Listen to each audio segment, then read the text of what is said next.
Joining us to discuss the war is Senator Kelly Ayotte, a Republican from New Hampshire, who's on both the Armed Services and Homeland Security committees. Senator, good to see you. As always, ISIS has reportedly captured some... Good to see you, Jake.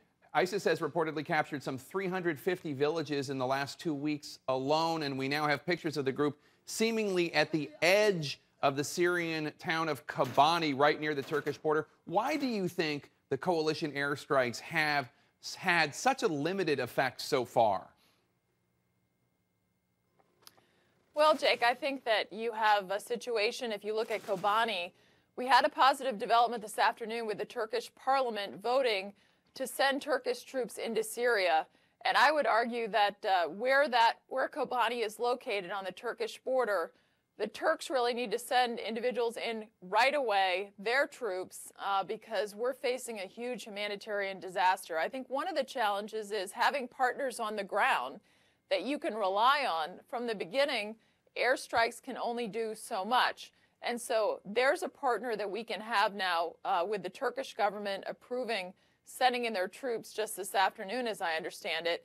And this is really important because that is on the border of Turkey. That will assist when you think about the Kurds that are in Kobani. We could have a humanitarian disaster there that the Turks would not want, that none of us would want, and also they will see the influx of refugees from that if they don't stop stop that on the ground. Are you concerned at all about the Turkish government's relationship with the Kurdish community? Obviously, they both have an enemy in ISIS, but the Turks and the Kurds have also been at odds for quite some time. Are you concerned that the Turks getting involved might end up hurting the Kurds as well? Well, this is clearly the challenge there, but right now you already have many Kurds who have gone to Turkey as refugees. So I believe that Turkey will get a big part of the influx of refugees.